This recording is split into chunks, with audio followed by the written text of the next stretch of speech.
Semaine chez vous, il est temps de vous tenir informés, mesdames et messieurs. Bonjour, bienvenue dans cette édition du journal qui s'ouvre avec les sommaires. Après plusieurs mois de la grève, les enseignants des établissements publics de la province éducationnelle Kuludé ont repris les activités scolaires comme il faut ce lundi 4 novembre 2024. La MONUSCO reste fermement déterminée à collaborer avec le gouvernement congolais et ses partenaires, y compris Sami DRC, pour parvenir à une paix et une stabilité durable dans l'est du Congo, a déclaré la chef adjointe de la mission onusienne en RDC. Les informations phares du monde, vous l'aurez avec nos amis de la Voix d'Amérique.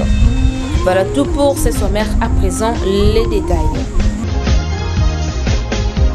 Bonjour, ouvrons cette édition du journal dans la province éducationnelle Kuludé où les enseignants du primaire et secondaire des écoles publiques ont repris le chemin de l'école avec faste ce lundi 4 novembre 2024. Cela après un bout de temps de grève. Cette rentrée scolaire apaisée fait suite aux négociations entre le gouvernement congolais et les différentes structures syndicales qui a abouti à cette bonne décision pour sauver l'année scolaire 2024-2025.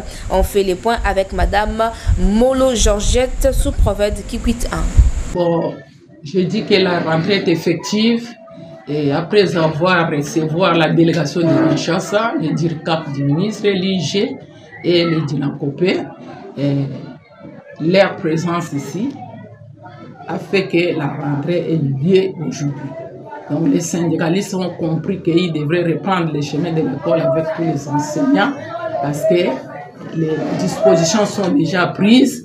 Ils n'ont pas besoin de rester à la maison. Ils doivent prendre le chemin de l'école. Ce que l'État avait prévu, il a fait un pas. Et la délégation nous a recommandé aussi de faire un pas, donc de reprendre les chemins de l'école. C'est ainsi, vous voyez, aujourd'hui, la rentrée, toutes les écoles sont déjà opérationnelles. Nous avons envoyé les agents, nous étions sur le terrain, les classes sont déjà ouvertes, les enseignants ont repris les chemins de l'école, ils ont touché maintenant les crayons, ils sont en train d'enseigner, il n'y a pas de problème. Donc, nous remercions sincèrement la délégation. Sincèrement la délégation. Nous étions la présence de la délégation. Nous, on avait tenu des réunions, on avait fait des mobilisations, mais les syndicalistes persistaient. Mais avec la présence de la délégation, vraiment, ils ont compris la chose. Nous avons repris les chemins de l'école. Nous remercions sincèrement la ministre qui avait envoyé cette délégation, notre ministre de l'Enseignement, qui avait pensé d'envoyer la délégation pour venir sensibiliser précisément la province éducationnelle Kuludé. Nous avons repris les activités. Nous adressons les messages aux parents de libérer les enfants parce qu'Antoine, il n'y a plus de grève. Les enseignants ont déjà pris le chemin de l'école, ils ont tenu leurs documents pédagogiques. Donc, les classes sont ouvertes.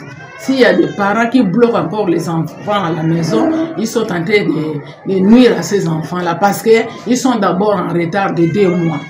Il ne faut pas que les parents vraiment bloquent encore les enfants. Qu'on libère les enfants pour que les enseignements se passent dans des bonnes et dues formes.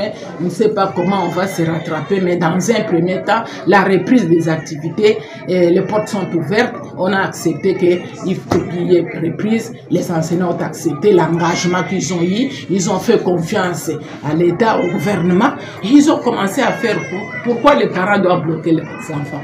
Que les parents ne bloquent pas les enfants. Et parlons d'aussi changement aux révisions de la Constitution congolaise. Le Bureau de coordination nationale du Conseil de l'apostolat des laïcs catholiques du Congo soutient fermement la position de la SANCO et dit également non au changement de la Constitution et moins encore la révision. Cette structure l'a fait savoir dans un communiqué rendu public le week-end dernier à Kinshasa, lu par Maître Jean Bosco Lalo, président du CALCC. Suivez.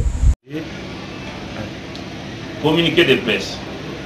Changer la constitution du Congo amputée ou garder l'actuelle constitution en vue de son unification. Nous, membres du Bureau national du Conseil de l'apostolat des laïcs catholiques du Congo, CALCC en sigle, avons suivi avec surprise les débats de la chronique sur la révision ou le changement de l'actuelle constitution, accusés d'être source de blocage du décollage sociopolitique de notre pays. À ce sujet, notre position est sans équivoque. Nous soutenons la sage position de nos pères éminences archevêques et évêques catholiques, membres de la conférence épiscopale nationale du Congo, SENCO, qui désapprouvent cette démarche périleuse pour la nation congolaise naviguant en vue. L'actuelle période est marquée par des crises sociopolitiques au zénith, avec plusieurs entités du pays non contrôlées par les pouvoirs étatiques et le grogne social caractérisé par la misère noire de la population. Conscient de notre mission d'être lumière du monde et celle de la terre, nous sommes déterminés à militer pour la paix et la concorde nationale. Raison pour laquelle nous recommandons de garder notre constitution actuelle avec un Congo uni au lieu d'une nouvelle constitution avec plusieurs entités occupées, détruites, qui échappent au contrôle du pouvoir gouvernemental. C'est pour nous l'occasion de rappeler aussi que le chapitre 7 de la Constitution, article 218 à 220, n'évoque nullement son changement, mais plutôt sa révision dans des conditions bien définies. Non pour satisfaire les appétits du pouvoir des uns au détriment des autres, mais l'intérêt général. Si par l'impossible cette démarche s'est concrétisée, le Bureau national du CALCC y verrait une tentative de coup d'État constitutionnel pendant que la population est abandonnée à ce triste sort face à des dirigeants qui ne considèrent que leur ventre et leur famille. Et s'il y a à changer, on commencerait par les animateurs des institutions et non la Constitution. Fait à Kinshasa le 1er novembre 2024 pour le Bureau national du CALCC, M. Faustin Onombiri, vice-président, Maître Jean Bosco Lalo, président, Madame Catherine Mavinga, trésorière. Et pendant ce temps, Maître Constant Moutamba, ministre en charge de la justice, estime que les constitutions ne sont pas des tentes dressées pour le sommeil, mais elles sont appelées à s'adopter aux réalités sociétales, a-t-il déclaré devant la presse. Suivez. Il ne faut pas avoir peur des réformes. Un gouvernement ne peut pas gouverner sans réforme. En réalité, comme je l'ai toujours dit, un ministre qui passe dans un ministère sans apporter des réformes, en fait, a été un touriste passé dans ces ministères-là. Parce que les questions des sociétés se règlent par des réformes. C'est quoi les réformes? C'est le constat qui est fait et la solution qui est apportée. Et ça se fait par des lois, par des textes qui régentent la société. C'est pourquoi en France, chaque ministre s'empresse d'abord à apporter des réformes, à proposer des projets de loi. Et ces réformes peuvent toucher, par exemple, à la Constitution. Et vous savez, Rouvillo a dit, les constitutions ne sont pas des tentes dressées pour le sommeil.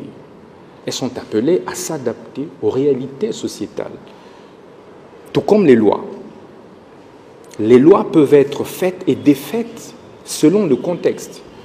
Ce sont les hommes qui les élaborent pour pouvoir régler des problèmes précis. Mais lorsque nous nous rendons compte qu'il y a des failles dans leur application, en tout cas, il convient de pouvoir les adapter. Donc l'adaptation des lois ne devrait pas faire peur aux acteurs politiques, aux gouvernants et aux gouvernés. Bouclons cette édition du journal par la crise sécuritaire dans la partie est de la République démocratique du Congo. Pour faire face au M23 sur tous les plans, la MONUSCO réitère son soutien indéfectible à Samidi RC en leur dotant un lot important des équipements logistiques ce lundi 4 novembre 2024 lors d'une cérémonie organisée pour cette cause par la MONUSCO représentée par Madame Viviane Van Deper. Suivez ce reportage pour les détails.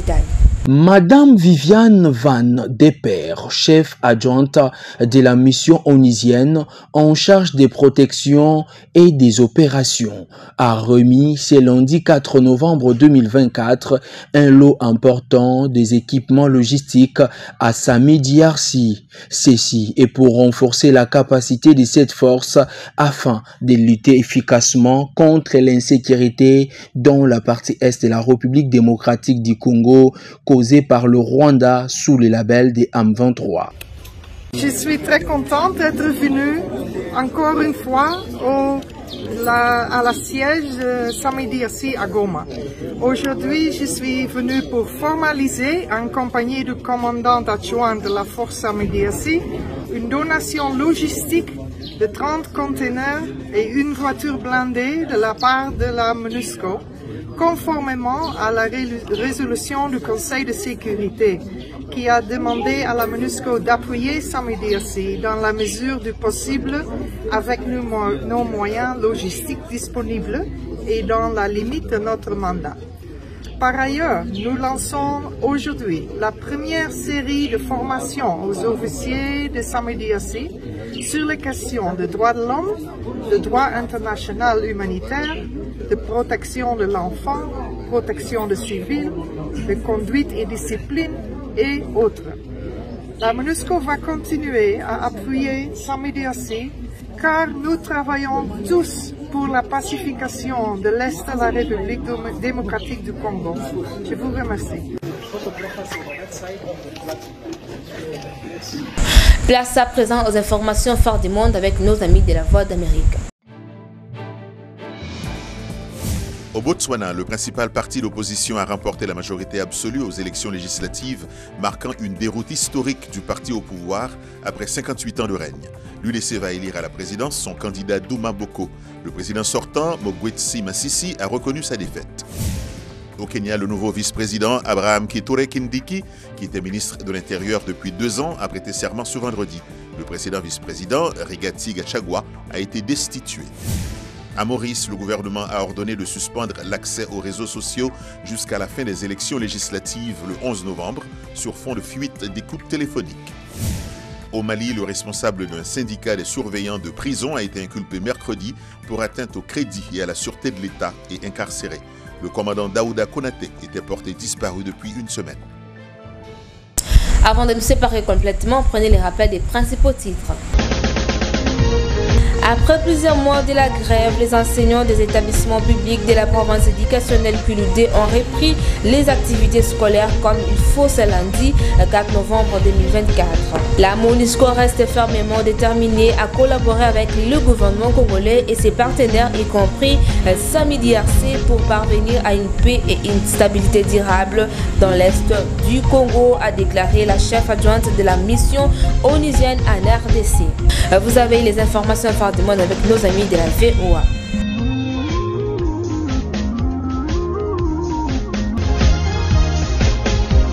Et c'est par-ci que nous bouclons totalement cette édition du journal. Merci de l'avoir suivi. Bonne continuité des programmes sur la RDVNIS. Au revoir.